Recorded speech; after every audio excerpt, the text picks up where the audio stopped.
윌킨스라는 어떤 작가는 그런 얘기를 했습니다. 감사하는 것은 아무 의미가 없는 것 같이 보이는 일상생활을 바꾸어서 그것을 새롭게 누릴 수 있는 능력을 주는 것이다. 의미 없는 일상생활을 바꾸어 새롭게 누릴 수 있는 능력을 주는 것이 감사다, 이렇게 얘기했습니다. 매튜 헨리라는 주석가는 이 감사라는 것은 더하기 능력을 주신다. 그래서 하나님의 축복을 더하여 주신다. 감사하는 사람에게는 플러스 축복이 온다, 이렇게 말씀하였습니다. 감사의 계절을 맞이하여서 우리가 감사를 생각해 봐야 됩니다. 감사할 것을 찾아봐야 합니다. 저도 월요일 날 아침에 하이킹을 하면서 감사할 제목을 찾아보았습니다. 그래서 주보에 그 감사의 제목을 제가 실었습니다. 한 주간 동안은 참 하나님의 특별한 감사 제목들이 우리 가운데 있었습니다.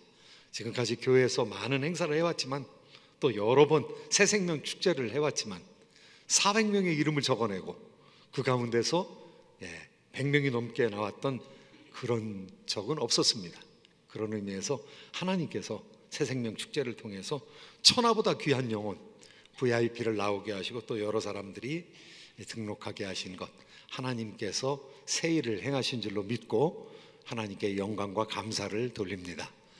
또 한편으로는 어제요, 교사 위로회가 있었습니다. 한 200명의 교사와 교육자들이 모였습니다.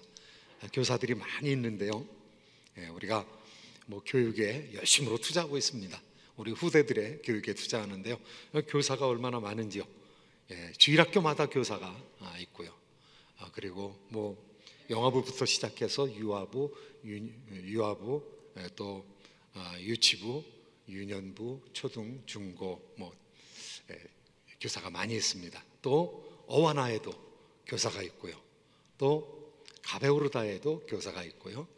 또 우리 장애자들로 구성된 우리 주빌리에도 또 교사가 있고요.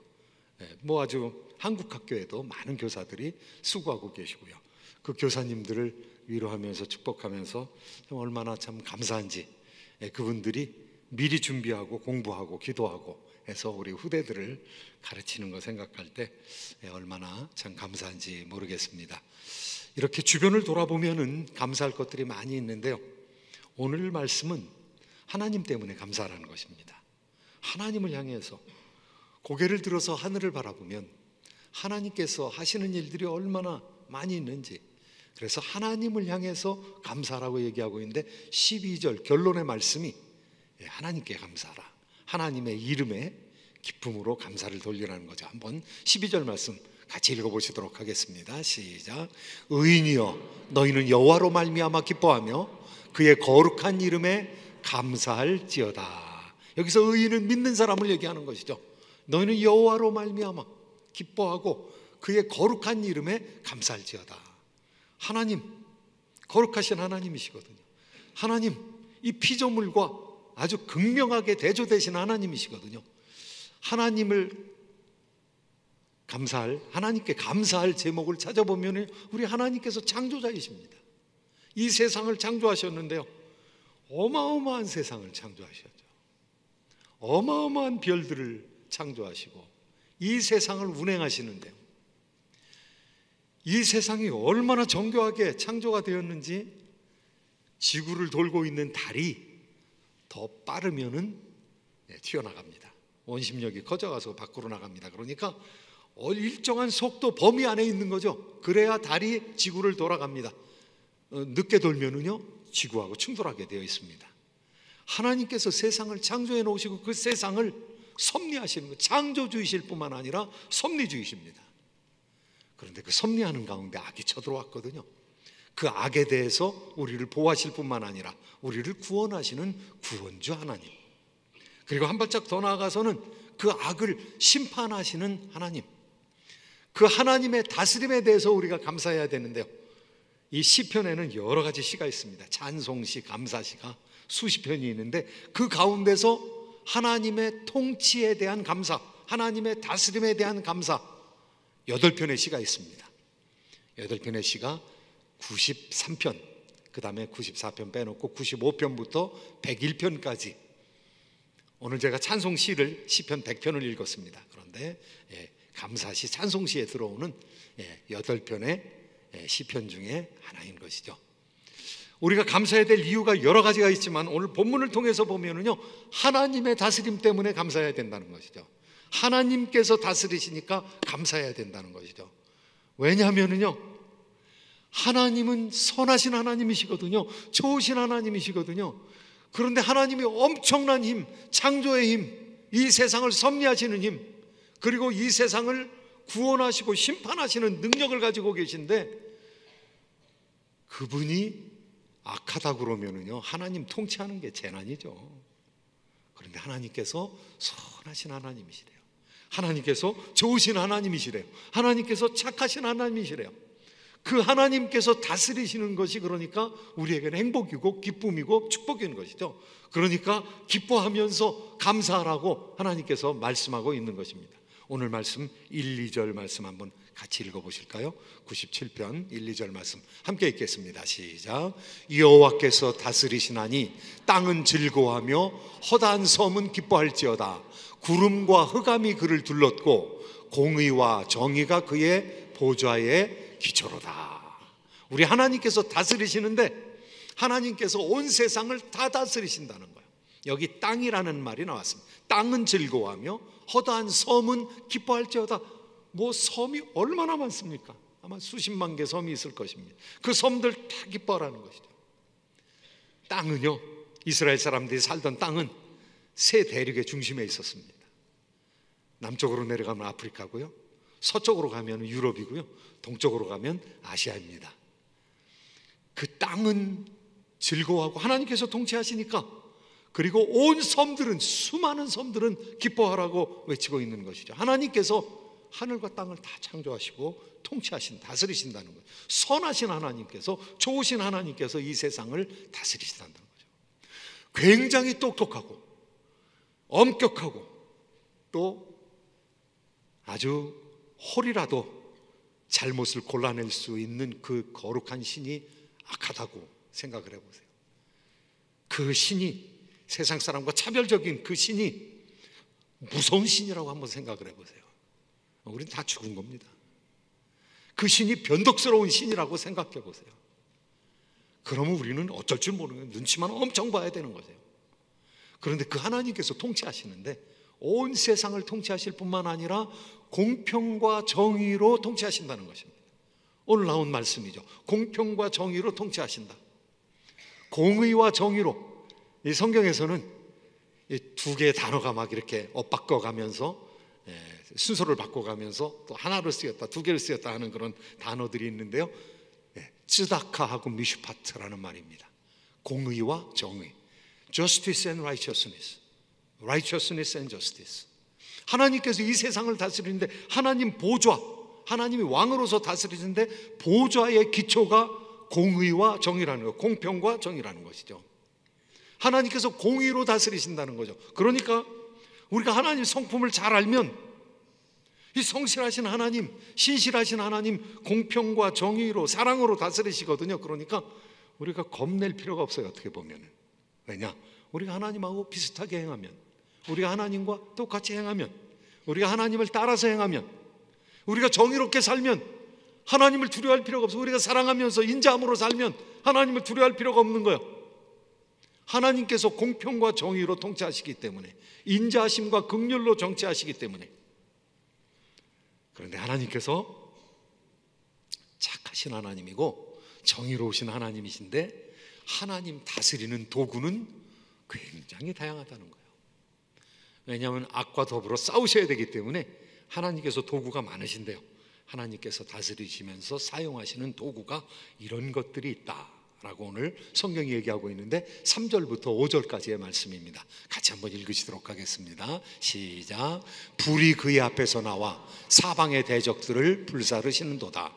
그의 번개가 세계를 비추니 땅이 보고 떨었도다. 산들이 여호와의 앞 곧 온 땅의 주 앞에서 밀랍같이 녹았도다.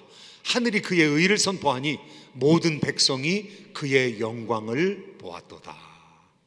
하나님께서 엄청난 능력을 가지고 계시다는 것이죠. 하나님께서 하나님 백성들에게 임하실 때에 구름 기둥과 불 기둥으로 임하셨다는 것이죠.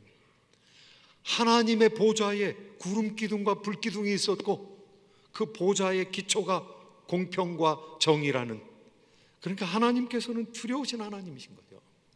그런데 하나님 백성을 지키기 위해서 하나님께서는 낮에는 구름 기둥으로, 구름으로 하나님 백성을 덮어주셨습니다. 밤에는 따뜻하게 불 기둥으로 성막 위로 빛나셨습니다. 그 하나님께서 이스라엘 백성들을 치러온 600거의 특별한 병거를 가지고 쳐들어온 이집트 군대를 불로 막으십니다. 덤비지 못하게 불로 막으시는 것이죠. 그런데 그 하나님께서 세상을 심판하실 때 어떻게 심판하시느냐? 불로 심판하신다는 거예요. 예수님께서 재림하실 때 이 세상이 모든 불에 다 풀어지게 된다는 거예요. 모든 것들이 다 드러나게 된다는 거예요. 하나님께서 세상을 통치하시는데 불로 통치하시는 거예요. 산들이 녹는다고 얘기하고 있습니다. 산이 어떻게 딱딱한 바위가 녹을 수 있는가? 그런데 녹죠. 바위가 녹은 물이 나오죠. 그것이 굳으면 다시 바위가 되는데요, 산으로부터 나온 이 불물이, 이 마그마가 흐르고 흘러서 바닷속에 물처럼 빠지게 됩니다. 바닷속에 물처럼 들어가게 될 때는 바다가 끓어오릅니다. 부글부글 끓어오르는 하나님께서 이 세상을 통치하시는데요, 이 세상의 수많은 원소들, 신약 성경에서는 스토이케이아 그랬습니다. 하나님의 원소들, 하나님께서 불로, 물로, 바람으로, 하나님께서 놀라운 지진으로, 하나님께서 동장군을 허락하여 주셔서 눈으로, 욥기에 보면은요, 내가 하나님의 우박 창고에 들어가 보았느냐, 하나님께서 우박으로, 그래서 하나님을 거역한 민족들을 심판하신 때 그 군대를 우박으로 치시겠다는 것이죠. 동장군으로 하나님께서 치시겠다는 것이죠. 그래서 하나님의 뜻이 이루어지게 하겠다는 것이죠. 하나님께서 이 세상의 원소들을 통치하시는 하나님이십니다. 그리고 이것들을 가지고 인간 세상의 역사를 주관하시는 하나님이죠. 내가 힘있기 때문에 이긴다, 수학적으로는 그렇지만은요, 하나님의 세계에서는 그렇지 않습니다. 이 세계 속에서는요, 약한 사람들이 전쟁에 나가서 이긴 경우가 얼마나 많은지 모릅니다. 하나님의 백성들이 그러하였습니다. 하나님께서 하늘과 땅을 다스리시는데 이런 원소들을 가지고, 이러한 도구들을 가지고 하나님께서 통치하신다는 것입니다. 그 하나님께서 선함으로 다스리시고, 그 하나님께서 의로운 자에게 긍휼을 베풀어 주시고, 자비가 필요한 사람에게 자비를 베풀어 주시고, 공평과 정의로 통치하시는 하나님이시기 때문에 하나님께서 다스리시는 것이 너무 다행이라는 것이죠. 그럼 하나님께서 다스리시는 그 세상에 뚫고 들어온 악한 세력이 있는데 그 악한 세력을 하나님께서는 어떻게 하시는가? 지금 하나님께서 통치하시는 이 세상 가운데 사단이 뚫고 들어왔습니다. 타락한 천사가 뚫고 들어왔습니다. 그래서 하나님의 통치를 잠정적으로 정지시켰습니다. 그런데 하나님의 허용 안에서, 하나님의 작정 안에서, 하나님의 계획 안에서 그와 같은 악한 것들이 있다는 거죠. 그것을 여기 오늘 본문에서는 우상으로 표현했습니다. 하나님 어떠한 분이시냐?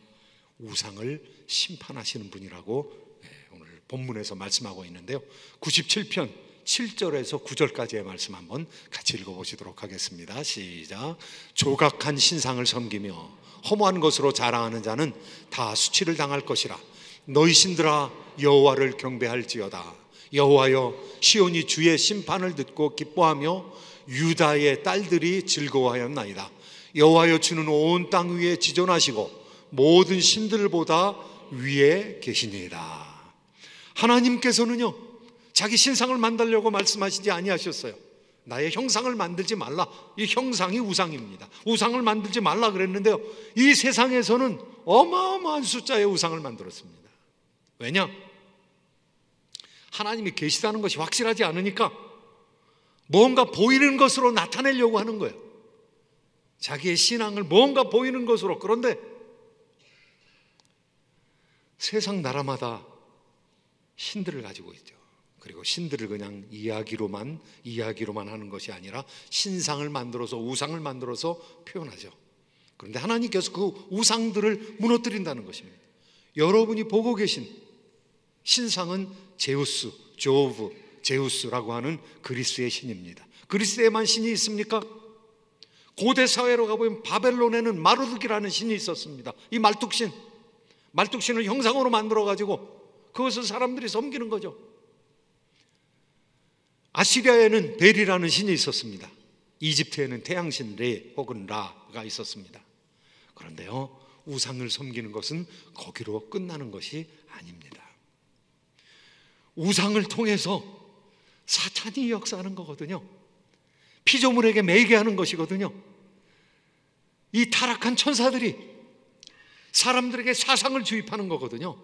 그래서 마치 그 신들이 엄청난 능력이 있는 것처럼 그 신을 숭배하게 만드는 것이죠. 하나님을 잃어버린 사람들이 우상을 만들어 놓고 그것을 숭배하고 있는데 이 귀신 노름입니다. 우상을 섬기면서 제사하는 것은 이 귀신의 일이라고 성경은 얘기하고 있죠. 보이지 않는 세력들이, 이 천사의 세력들이, 이 타락한 천사가 자기를 우상으로 만드는 것이죠. 우리의 싸움은 혈과 육의 싸움이 아니라 정사와 권세와 어둠의 세상 주관자들과 하늘에 있는 악의 영들을 대함이라 그랬습니다. 신약 성경에서는 정사와 권세로 표현되고 있는데요, 구약 성경에서는 사르, 군주로 표현되고 있습니다. 이 천사라는 것이죠. 이 우상이 이 천사의 형상을 만들어내는 것입니다. 그래서 사람들이 우상을 섬기는 거예요. 이 우상은 자기를 돕는 사람들을 세우는데 그 사람들이 누구냐 하면은 위정자들인 거예요. 정치가들인 거예요. 그래서 위정자를 그 당시에 뭐라고, 중근동에서 뭐라고 생각했는가 하면은요, 파라오가 이집트에서는 태양신 레의 형상입니다. 레가 보이는 모습으로 나타난 것이죠. 그러니까 파라오는 태양신의 아들인 것이죠. 마르둑의 형상이 바로 바벨론의 왕인 것이죠. 그러니까 그 왕이 시스템을 만드는 거예요.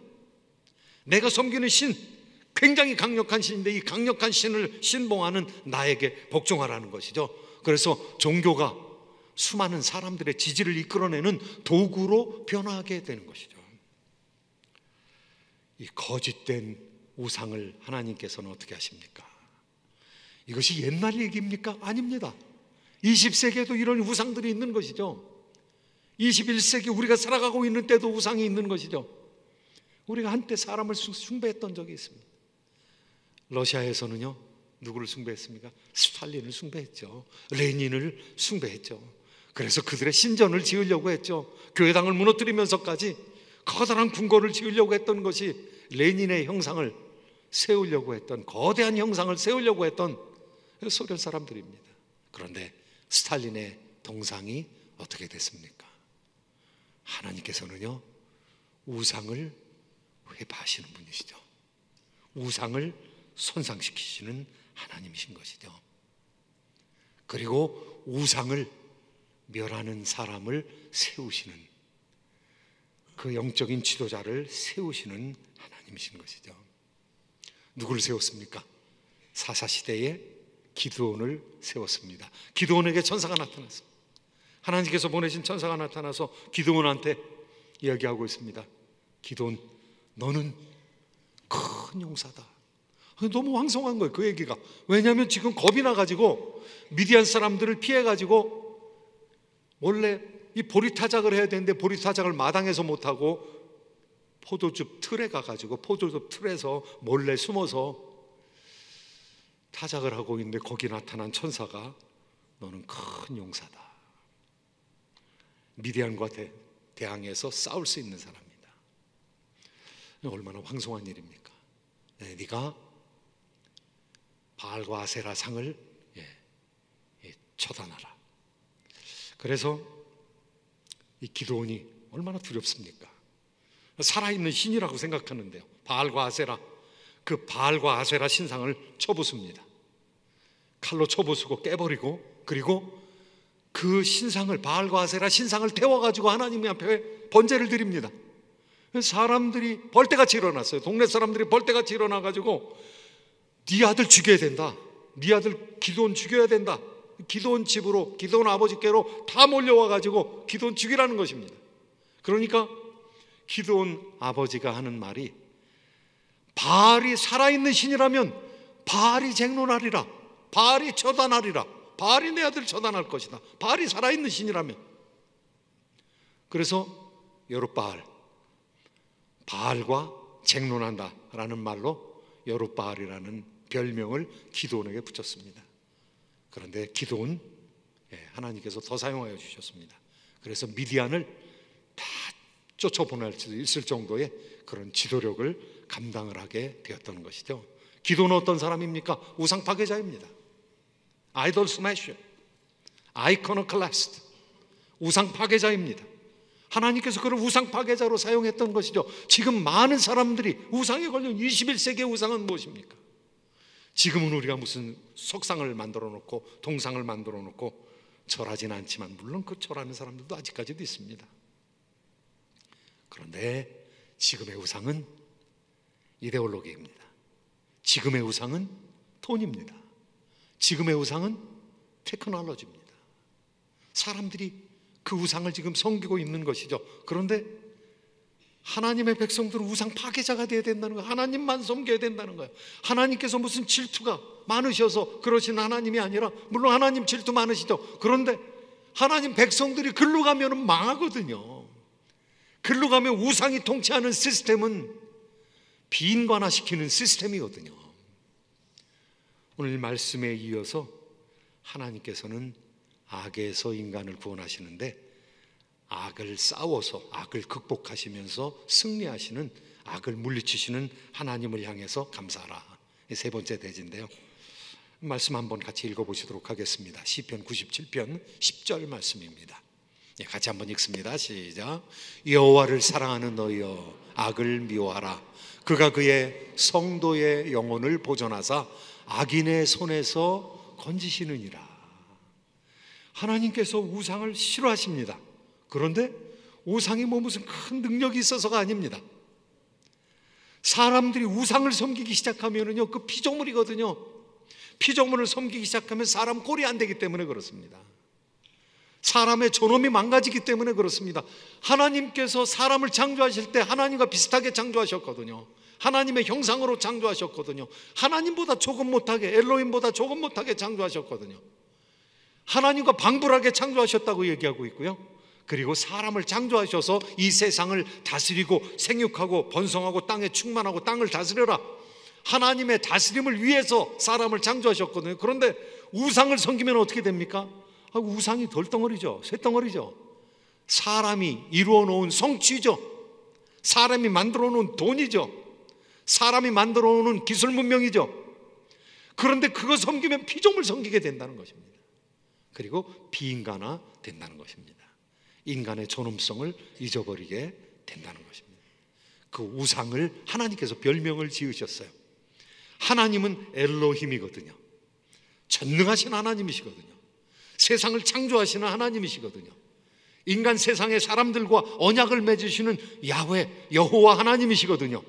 그런데 이 엘로힘 하나님하고 비슷한 이름이 있는데요, 오늘 성경 본문 7절에 허무한 것이라는 게 나오는데, 이 허무한 것 엘릴림입니다. 엘릴림, 엘로힘, 엘릴림. 사람이 엘로힘을 섬기지 아니하고 엘릴림을 섬긴다는 것이죠. 이 엘릴림이라는 말은 알에서 나왔는데, 이 알은 무, 허무, 없음 이런 뜻입니다. 그런데 이 허무한 것을 섬긴다는 것이죠. 우상이 대단한 것 같지만 그게 허무한 거라는 것이죠. 이 우상은 악령을 통해서 이 세상을 통치하시는데요, 이 악령을 따르다 보면 이 악령이 그냥 통치하는 것이 아니라 악령을 따르는 사람들을 사용하게 됩니다. 그래서 이 허무한 존재들이 뭐가 있는 것처럼 만들어내는 것이죠. 우상을 섬기는데 우상을 섬기는 사람 뭐가 있는 것처럼. 그러니까 악령은 그냥 통치하는 것이 아니라 사람의 생각을 사로잡아야 되는데, 그 사람의 생각을 사로잡는 것이 이데올로기입니다. 이데올로기를 만들어내는 것이죠. 그래서 사람으로 그 이데올로기를 쫓게 만드는 것이죠. 에덴 동산에 쳐들어온 그 사탄이 한 일이 무엇인가 하면은 사상을 불어넣는 것이죠. 그 사상은 하나님께서 우리를 위해서 일하지 않는다는 것입니다. 너 선악과를 따먹어라. 그럼 네가 하나님같이 되리라. 하나님같이 되는 거 싫어서 너희들 선악과 따먹지 말라 그런 거니까 한번 따먹어봐. 하나님을 거역함으로 하나님과 같아질 수 있다고 이렇게 얘기를 하고 있는데요, 하나님 악한 존재라고 지금 사상을 불어넣은 겁니다. 그래서 사탄에 의해서, 이 악한 영에 의해서 악한 영성이 생기는 것이죠. 그리고 악한 영성으로 무장한 사람들이 생기게 되는 것이죠. 악한 영성으로 무장한, 이데올로기로 무장한 사람들이 시스템을 만드는데요, 코스모스라는 말은 우주라는 뜻입니다. 세상이라는 말도 있습니다. 그런데 이런 세상이라는 말 앞에 어떤 형용사가 놓이느냐가 굉장히 중요하죠. 바벨론 세상. 바벨론 세상은 무서운 세상입니다. 페르시아라는 세상, 이것도 무서운 세상입니다. 이 세상에 우상에 의해서 시스템, 나라마다 우상이 있는데 그 우상의 시스템이 만들어 오는 문명이 세계를 지금까지 지배해 왔거든요. 그리스라는 나라, 조브, 주피터, 제우스가 다스리고 있는 그 나라는 어떤 나라였습니까? 농노제도를 중심으로 한 착취의 시스템이었어요. 소장농이 주인한테 80%를 내야 됐어요. 성경에서는 20% 내라고 그럽니다. 요셉은 20% 세금 내면 된다고 그러는데, 이 농노제도, 노예제도를 기반으로 한 그리스 사회에서는요, 지주가 80%를 가져갔습니다. 무시무시한 나라죠.